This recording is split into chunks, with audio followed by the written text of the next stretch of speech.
जय श्री सीताराम। अलग अलग ग्रह लग्न कुंडली के अलग अलग भाव में होंगे तो अपनी महादशा में वो कैसे फल देंगे, इस बारे में हम चर्चा कर रहे हैं।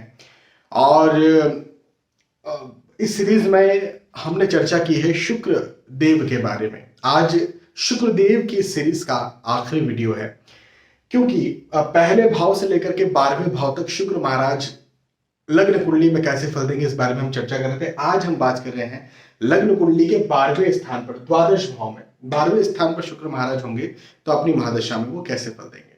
मैं हमेशा ये बात कहते रहता हूं कि कोई भी ग्रह किसी भाव में अकेला नहीं होता है, या फिर मैं ये कहता हूं कि अलग अलग लग्न की कुंडलियों के आधार पर अलग अलग स्थानों पर अलग अलग ग्रह अपने अलग अलग फल देते हैं। मैं हमेशा ये बात कहता हूं, और पिछले कई सालों से मैं ज्योतिष सिखा रहा हूं। आप सभी भी यूट्यूब चैनल VS एस्ट्रोलॉजी की playlist astrology lesson in Hindi से कई वर्षों से ज्योतिष सीख रहे हैं, और फिर ये सीरीज तो खैर ज्योतिष सीखने का सिलसिला तो जो है वो चलता ही रहेगा।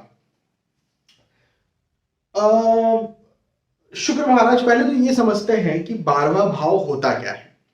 12वें भाव का मतलब होता है खर्च, फिजूल का खर्च, सेविंग्स ना होना, एक्सपेंडिचर्स, फालतू के एक्सपेंडिचर। देखो, खर्च हम सभी का होता है। मतलब मैं कहूं कि ऐसा कोई मैं उपाय दे दूंगा या ऐसे किसी ग्रह की महादशा चल रही जिसमें खर्चा ही नहीं हो रहा है, ऐसा तो हो ही नहीं सकता ना। खर्चा तो होना स्वाभाविक है, होगा ही होगा।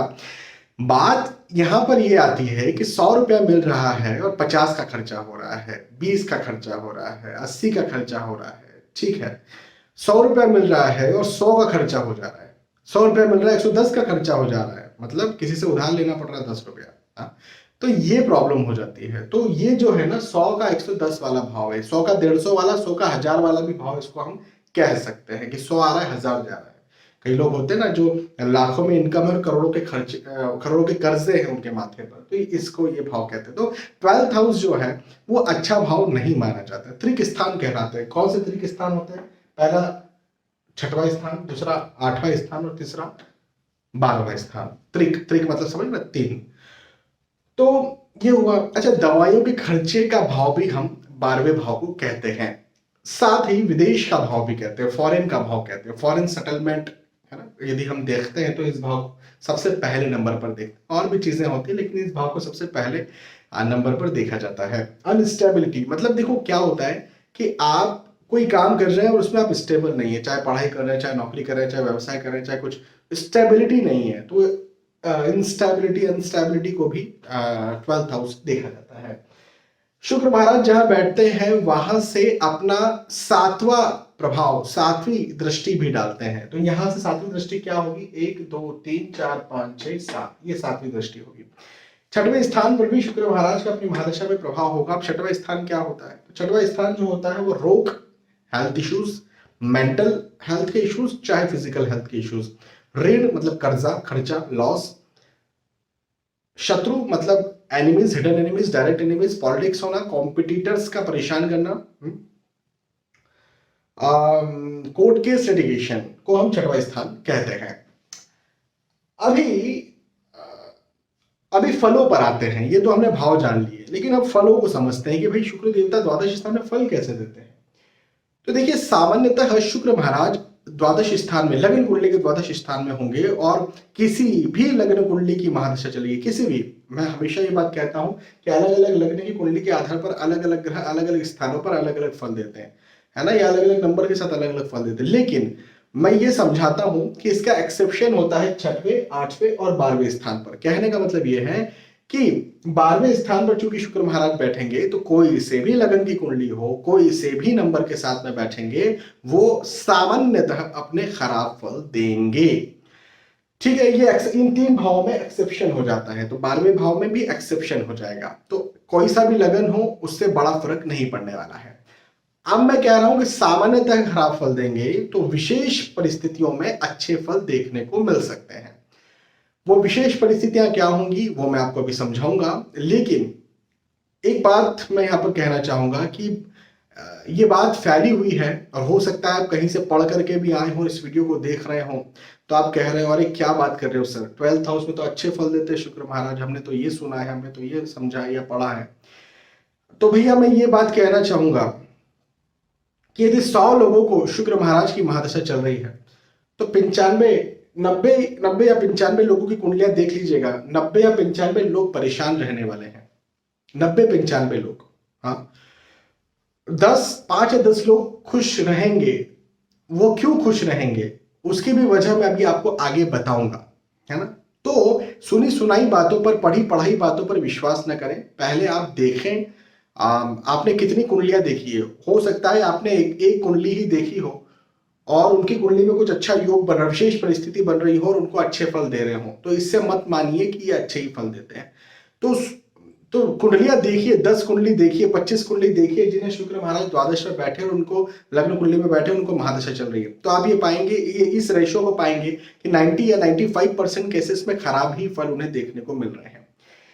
खराब फल क्या मिलेंगे पहले इस बारे में हम चर्चा करते हैं। अब विशेष परिस्थितियों के अच्छे फल क्या होंगे उस बारे में भी हम चर्चा करेंगे। तो ऑब्वियसली शुक्र की दशा चलेगी तो खर्चे की स्थिति बन जाएगी, कर्जे की स्थिति बन जाएगी, इंसान में दिखावटी हो जाएगा। एक्चुअली कई बार ये पाया है कि शुक्र महाराज कौन है, भौतिक सुख सुविधाओं को रिप्रेजेंट करते हैं, लेविश लाइफ को रिप्रेजेंट करते हैं, मतलब अच्छा जीना, अच्छे कपड़े पहनना, अच्छा शो ऑफ करना, है ना। तो यदि खर्च के भाव में शो ऑफ वाले मालिक आकर के बैठ गए हैं और खराब फल देना, तो क्या करवाएंगे वो यही करवाएंगे।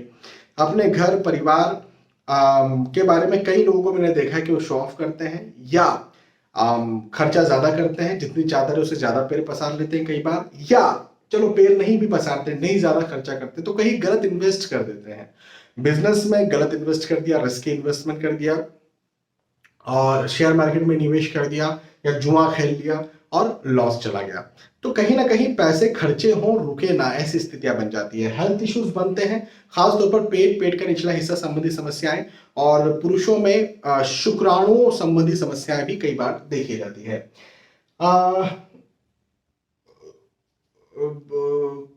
जो शत्रु हैं, शत्रुता भी ज्यादा बनती है और बढ़ती है, जैसे हिडन एनिमीज बन जाते हैं कई बार।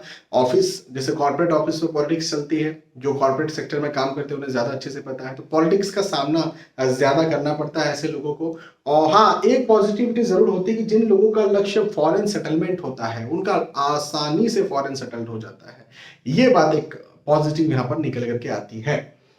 कई बार कोर्ट केस या लिटिगेशन जैसी स्थितियां भी निर्मित हो जाती हैं। तो यहाँ पर मैं यही हिदायत देता हूं कि भैया नौकरी ही करो, बिजनेस में मत आओ, और पैसा नौकरी भी करते हो तो पैसा सेफ इन्वेस्ट करो, रिस्की इन्वेस्टमेंट बिल्कुल भी मत करो, है। तो ये नेगेटिव रिजल्ट्स मिलते हैं किसी भी नंबर, किसी भी राशि या किसी भी लगन की कुंडली में द्वादश में बैठेंगे। लेकिन मैंने शुरुआत में ये बात कही थी कि विशेष परिस्थितियों में अच्छे फल मिलते हैं, या मैंने कहा था कि भाई खराब फल जो है वो 100 में से 90 लोगों को या 95 लोगों को मिलते हैं, तो 5 या 10 लोगों को अच्छे फल कैसे मिल जाते हैं, क्यों मिलते हैं? तो उसकी वजह उसी कुछ मल्टीपल वजह हैं। उसमें से एक वजह है विपरीत राजयोग। विपरीत राजयोग का मतलब क्या होता है, इसको यदि आपको अच्छे से जानना है तो आपको जानना चाहिए यूट्यूब के सर्च में लिखिए विपरीत राजयोग कॉमा VS एस्ट्रोलॉजी और आप क्लिक कीजिए, सर्च पर क्लिक कीजिए तो आपको मेरा वीडियो मिलेगा, उसमें अच्छे से समझिएगा।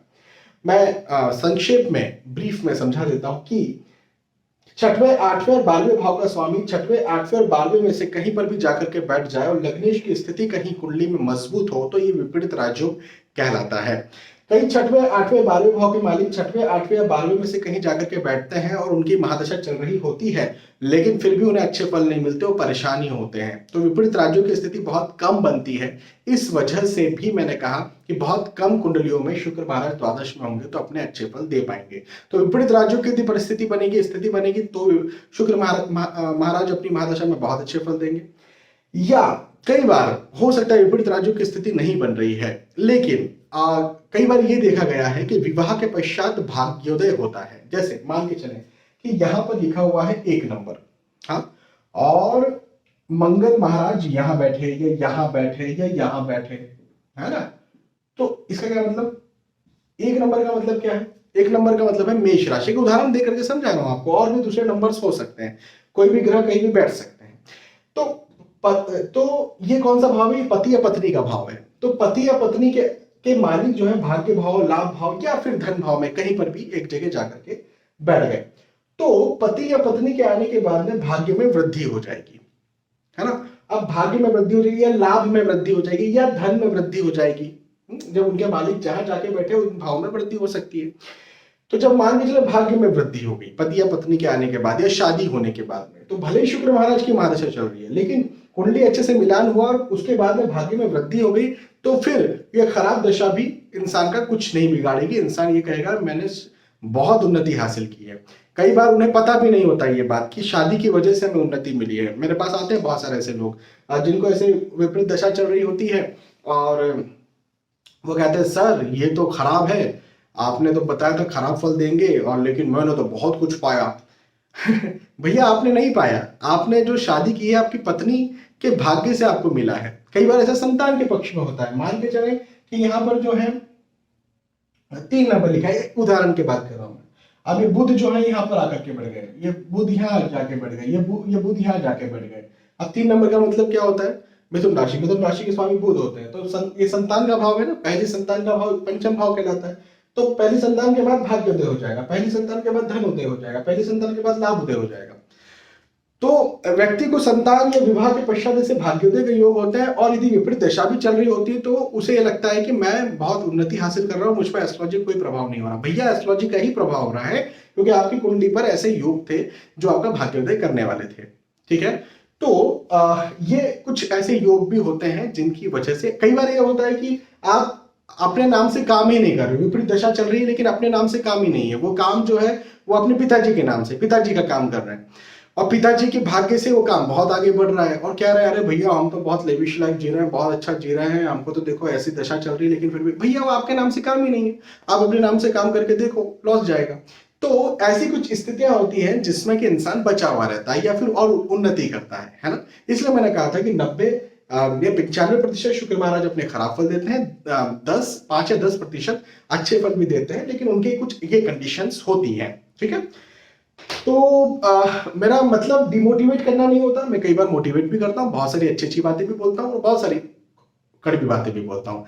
आप तक सही बात पहुंचना चाहिए, है ना, मेरा उद्देश्य हमेशा ये होता है। बहुत बहुत धन्यवाद, फिर मिलेंगे आने वाले वीडियोस में। मुझे लगता है आपको ये बात समझ में आई होगी। तब तक के लिए जय श्री सीताराम।